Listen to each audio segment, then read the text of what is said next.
So guys, Peter Obi have come out to say that he will rather die than to fail Nigeria.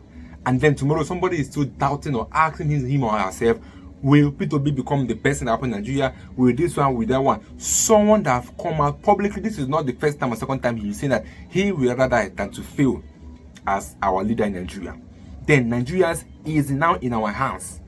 Is now within us to make this thing right come 2025, 2027. Say no to corruption, say no to blood and corruption, and say no to stealing ballot box. So we're all the video to the end, and let me know the thought of views in the comment section. If you think you're voting for Peter Obi, then you expect Peter Obi to defend your vote. But if you believe that you're voting for yourself, I told Pat Tommy, he's left. I told the youth I spoke to in Abuja 2 days ago, you're running for this election through me. And like I told people who are close to me every day, and my wife knows that, how can I disappoint these people if not asking God to punish me if they give me the opportunity? I would rather die working for this country than fail them. Because they have a lot of hope. They're not saying that I should achieve everything overnight. They want to see 100% effort. They don't want jokes again. Nigeria doesn't have room to waste anybody's time again. Time is finished. We need to just face building the country. And I've done it in a small way where I was governor working 24 hours. It's managing director's son. Go and read his book. Or go and read Dora Akunyele's daughter's book. Everybody knows that as governor, I work 24 hours. If you come to my desk, 3 a.m., you see me working. That's what Nigeria requires now. It requires somebody with physical and mental energy to deal with this matter. I will not allow any form of criminality as president of Nigeria. The amount of fuel they say we consume cannot be consumed by this country. There's an empirical evidence. We are about the same size as Pakistan. Pakistan, we are about 210, 220. Pakistan is about the same size. They have more roads. We probably have same number of vehicles, or they have even more. Yet, their fuel consumption is a third of ours. So who is drinking the balance? Yeah, you are involved with the Inter-Party Advisory Council and the Coalition of United Political Parties, CUPP. Just to ask, did anybody in the coalition consult your organizations before the coalition was announced, before the choice of the ADC was publicized? And then second, what do you think about the prospects of the ADC? The ADC, now in form of the coalition, has two ambitions: to remove President Tinubu out of power, and to remove the APC also, to push the APC out of power. Do you think that it's possible? Just your general thoughts to start with.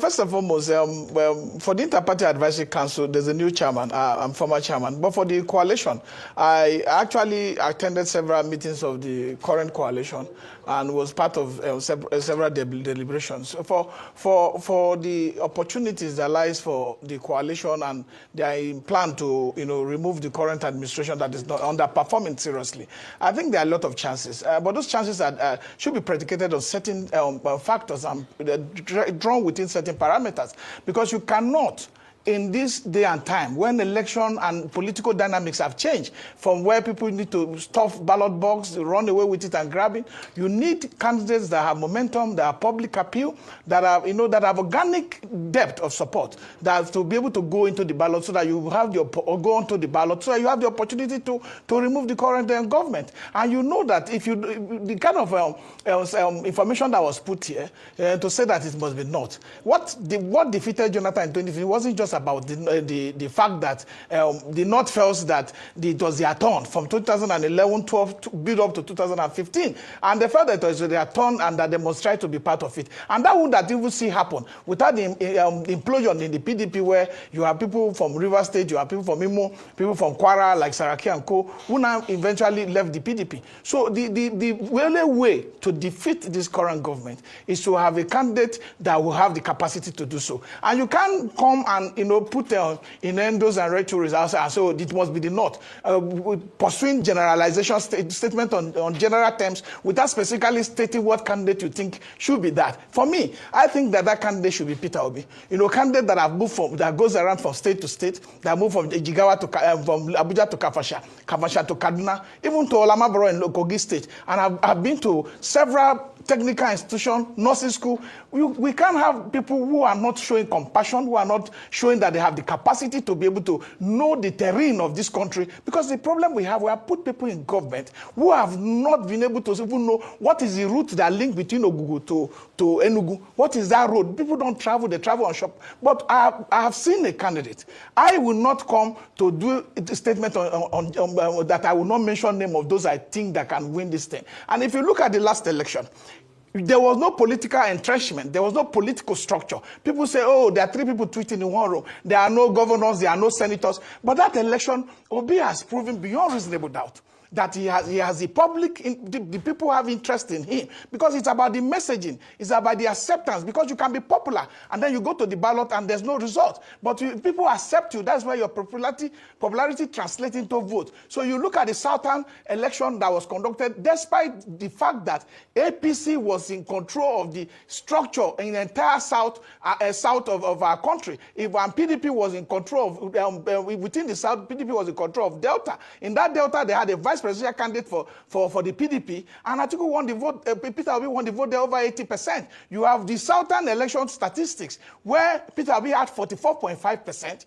Atiku had 19.4%, Tinubu had 35.5%, and Kwakwaso had 0.48%. Where he defeated every candidate that participated in the South. And when you come to the North, he had a substantial share. You have to take away the rigging, because the people say, oh, he didn't win the election. People are claiming he won the election. We need to go to the IRF and see that there are a lot of irregularities, a lot of forged results that were posted there. And if you look at the BBC report, expose done on River State, including Premium Times, you will find out that Peter Obi defeated every other candidate in River State. These are data that are verifiable, that you can reach out to. We can't just sit down and then come to a station and then try to put up candidates that are not going out there to sell themselves, to go around to connect with Nigerians, to show compassion to people who are going through crisis, like what happened in Makwa, and then we go and elect candidate again that will now start to draw Nigeria back.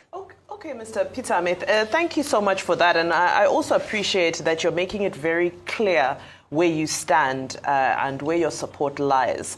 And it seems, it's obvious that you're supporting a rematch, if I may call it that, a rematch of 2023 to be replayed in 2027. You've mentioned issues of irregularities from the electoral umpire. But from a political standpoint, what are the strategic errors that you feel need to be rectified for this rematch to have a different outcome from what we saw in 2023? Because many people continue to analyze and say that, well, if Peter Obi and Atiku could have come together, it would have been a formidable force and the outcome would have been obvious.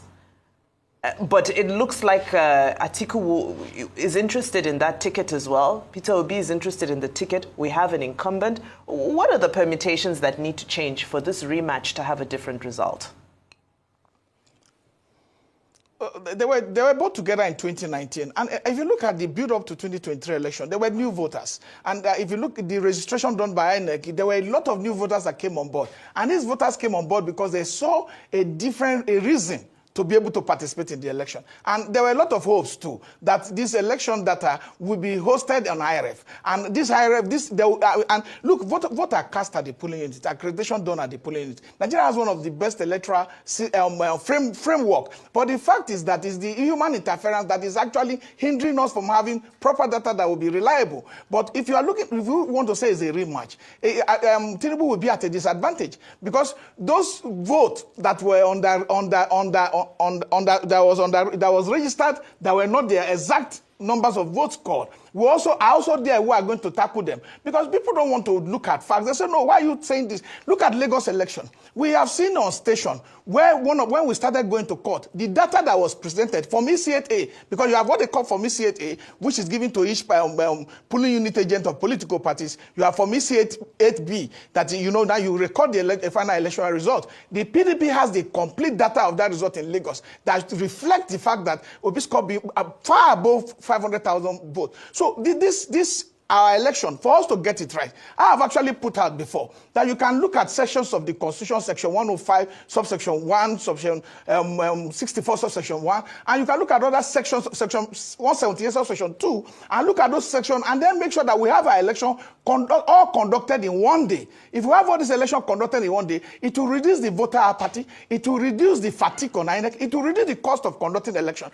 and that will also help for us to go. And for that this rematch to also be successful, you need somebody that can actually match Tinubu in the South, because you don't want to create Southern solidarity like what you created Northern solidarity in the build up to 2015 election, because there's no way any one region can decide the fate of our presidency. And we have tried to reach, Obi has tried to reach all parts of this country, working to show the interest that, yes, education is very key and very important. If a nation must grow, if a nation must develop, and you look at the investment in healthcare. Right now we have an healthcare system that our president cannot even go to the hospital 2 weeks before Buhari left office.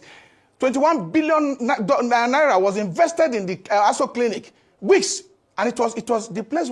There was a ceremony to open up that place, but nobody's using it today. So we have a situation where we need to have people who believe in the system, people who know the system, who have traveled across length and breadth of this country by road to know what the people are feeling. And I see Obi doing that on every weekly basis, except it's not in this country. Okay. So we must connect those dots, and I will not hide behind one finger to say, oh, it must be South. I have narrowed it from South to Peter Obi.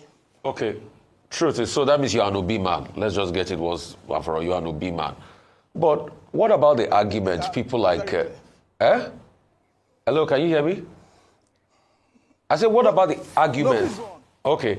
What about the arguments people like this person make, Mr.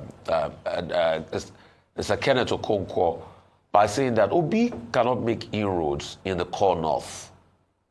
And that's why he says he favors a northern candidate, so that we can have it split down the middle, so that there's a southern candidate and there's another candidate. I said Obi cannot make inroads in the core north.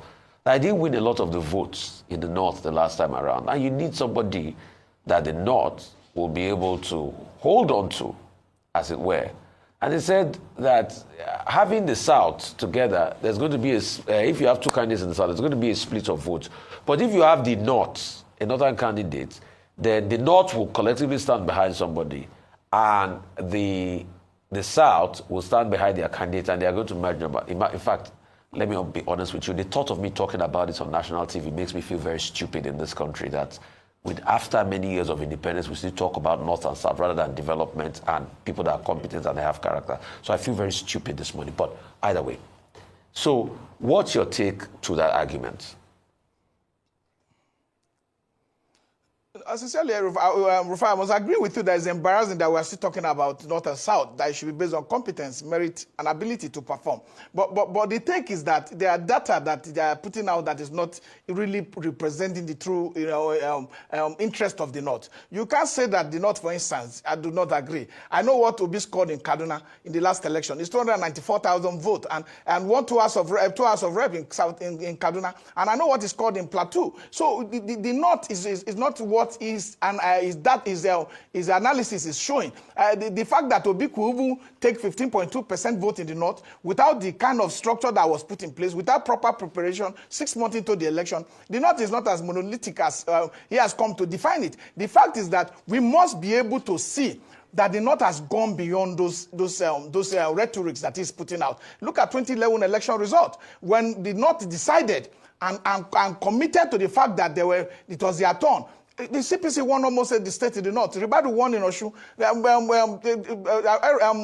Jonathan won the whole South and took the North Central. So the best option for a country like us to grow forward is for people to stop coming to television station and insisting that the North would not support to be. That is a wrong. This I'm from the North. I'm from Kogi State. What part of the North is he talking about? I ran in the last election. I saw how a gun was pointed on me in my own local government, in my own collation center, when Obi was defeating everybody in Olamabro local government. The facts are there. So we need to have an electoral security architecture that protects the interest of the opposition. We need to have an electoral umpire that is transparent, that has all intent and purposes to conduct a credible, a transparent election. If we have our election, removing the coalition center, and then keeping with the promise of the Independent Electoral Commission to upload results from the polling directly to the IRF, it will save us a lot of cost. It will save us a lot of embarrassment.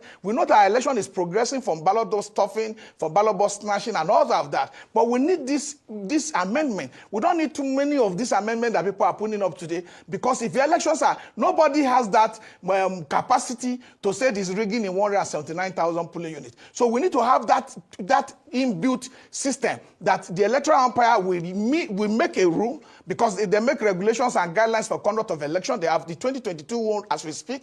They must make a rule and decide to stand by the rule, because you can't have subsidiary law made by you and then you do not also respect that subsidiary law that the Supreme Court has said several times that is also a law that must be respected by all parties that are participating in an election. So INEC must step up its game to make sure that, because the reason why we have people in government today that are defecting and decamping to other parties because of the promise of we will protect you with security, we will talk to INEC for you. So this system will have to go away. But the mistake they are making now is that they are forgetting that the dynamics of our elections have changed. It has really changed, because there are young people that constitute over 60% of our population that are now very intelligent people that believe in technology, that understand interest of this country, because the unemployment figure is very embarrassing. The unemployment people are underpaid in most of the agencies and institutions. We need to have, the young people are more interested in rescuing this country. And I know that as we move forward, we need people that have financial discipline, that have moral discipline, that can communicate with the reality of today, and then be able to save this country from the brink of collapse. So for our elections to work, we must stop talking about North and South. But this is not going to stop now, because for now, we need to be able to balance what exists, so that we can go into an election united. Because people tell you about direct primaries. Direct primaries is when you have all the members of the parties contesting. For you to have direct primary in a political party, the party must have an inbuilt technology framework that must be able to protect that vote are transparent. Because we are going to be running election in almost all the wards of this country if it's a presidential election. Okay. Then the INEC too must also have that capacity to be present. Okay. Chief Ahmed, let's focus more on the substantive issues. You know that the North-South divide is a given reality in the coming elections and in other elections. And it's a big issue right now, understandably. Now, you see President Tinubu trying to hold on to the South. Even Osun State, PDP, and the governor of Osun State, they've said, we are declaring for President Tinubu. Others in the South are ganging up. Now, how do you think this matter will be resolved? What's your prediction? Do you think that the coalition, one way or the other, will be able to shake the incumbent president and party?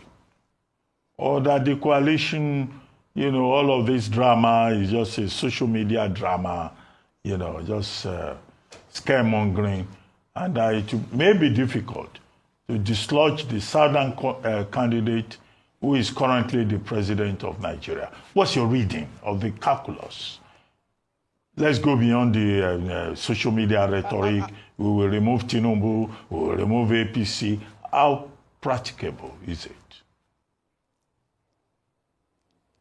I've come here to discuss issues as someone who have attended the coalition meeting, and I know the caliber of people who are there. A lot of our friends are there, former governors and all that, who are really interested in trying to make sure that there's a change of guard in 2027. And look at why, Dr. Bati, you need to look, like I talked about election dynamics, that it has changed. You look at Lagos. Lagos was entrenched in the hands of Tinubu since 1999. Nobody has been able to score any vote there. Nobody has been able to defeat him. But in the last election, he was defeated by Labour Party, led by Peter Obi. And you look at the Southeast, that Obi got close to 90% of the vote cast there. It is not about this structure that old political structure that people try to depend that is based on one governor, and the governor will deliver the area to whoever he decides. The only way you can decide to have a defeat in the next for the coalition or to defeat Tinubu is the fact if they go to get a candidate that has no organic support, that has no mass base, where you can tap from the reservoir and then add to it. So if you look at the South, you know that there's an interest. So you can't put yes, I agree with you that these are reality, North and Southern rotation, but most times, unwritten laws are more decisive and are more potent than even those that are written. Because you can't say that, you pick a president from the north today. They say, no, you should pick a Christian from the south. What about the Babalawos and all that? This is what we do in this country. We agree, we have accepted that. When you pick a southern Christian, you are expected to put a northern Christian, so a northern Muslim. So we agree this exists. And that is why we are saying, for us to have a united front, for us to have the Southern solidarity for those who are suffering in the South, who are determined to be able to remove this government, and also add to the support of 15.5% vote that Obi has scored in the North. That is what was recorded after all the failed attempt to take away all the vote from him. So we need to have that, and then bring in the support base of other Northerners who believe that the only obstacle that would have sorry to interrupt talking about Southern. Sorry to interrupt you. What is your recommendation? Who and what are you recommending to the coalition? Since you say you have attended some of their meetings. Within the context of your line of argument. For every time that you have, for every time you have election, there are new way of resolving issues. You could have direct primaries, indirect primaries, and a consensus on the day of election. But I believe that there should be a pre-elitist consensus so that people can come together and agree that, where are we going to the South? So that we will not waste time in this struggle between ourselves and then deplete our resources, then deplete our energy, while the people in government have enough to be able to run around. So there should be a pre-elite consensus from the South where they decide. Who is that person from the South that you would prefer? No, I said it, that Obi is what I prefer. I prefer Obi because I've known Obi for a very long time. And I know he has been very consistent with his principle. And if I do say, who am I going to choose as somebody that should mentor my children, that will be able to bring this country back to financial discipline and bring fiscal discipline on board of our leadership of this country, I believe Obi has the capacity, the compassion, and the merit to deliver on that result. Okay, you are campaigning for Peter Obi of the Labour Party. But at the same time, you have Dr. Dati Ahmed saying that Mr. Peter Obi should stay with the Labour Party. So looking at these things, some of us are a bit worried that the future is still a bit fluid. Don't you think so? The fundamental principles of our democracy is freedom of expression. People have the right to say what they want to say. But what has been discussed, and Obi has participated in most of the talks and contributed immensely to the success of the coalition. So I believe that for coalition mostly yes, you can have individual elitist high-ranking coalition members, and then you can also have political parties come on board later. But as we discuss this matter today, I have not seen Obi retract any of the statements he has made about his interest for the coalition. So I want to ask that to respect his own opinion for what he has said, but that is not what the general people supporting Obi are canvassing for today. We are canvassing for the fact that there must be united opposition behind Peter Obi so that we can get this thing right in 2027. Peter Obi is the best. He's the best. I think we don't have any track record of good. Peter Obi has a lot of track record that we can see, okay, this is what this man did in our country, Nigeria. He has so many track records. What is preventing us now? What is preventing us from making it right, Nigeria? This is a question I'm asking for my fellow Nigerians. Because it's so shameful that we hear that till now, some people are still saying that they will vote for Atiku because he's from the north. I'll vote for Atiku because I want a northern leader. That power will not leave the north. Power will not leave this one. A lot of things are being said because of this election. Then why the suffering have not yet gotten to our head? Because if it has gone to our head, we will start talking about tribalism and start talking about who will lead us where. Who is that person that can deliver us from this mess we are in right now? That's what Nigerians need. And who will give it to us? Nobody else but Peter Obi. Nobody else but Peter Obi. Everybody are seeing the wonders this man did in Anambra State. How can somebody be in government and do not take money from the government and left the whole money for the government? He left billions of naira because Peter Obi is working. He's a work-class fellow. He's working. He's earning the money. This man is donating millions of naira to schools, hospitals. That is not government money. Then what about the government that have the money? What are they doing with the money? How many have they invested in? How many of our schools have all the facilities needed? How many of our hospitals have the facility needed? Imagine our ex-president dying in a hospital in London. You just send one message to everybody around the world that Nigerians don't have a clinic that has all facilities that the ex-president can go to for his checkup and his medications. It's simple. That was a simple message that was sent. That our country, we don't have all it takes to make it right, or we don't have all it takes to foster, or let's say to actually treat our politicians, because all of them are leaving the country for medical checkup. Tinubu is leaving to Paris. Ex-president was going to London almost every month, and they are also using our public funds. These are the places Peter Obi said that he's going to remove and stop corruption, because it's not about removing fuel subsidy, it's about what is the money used for. Let me get to this in the comment section. I'll be discussing my next video.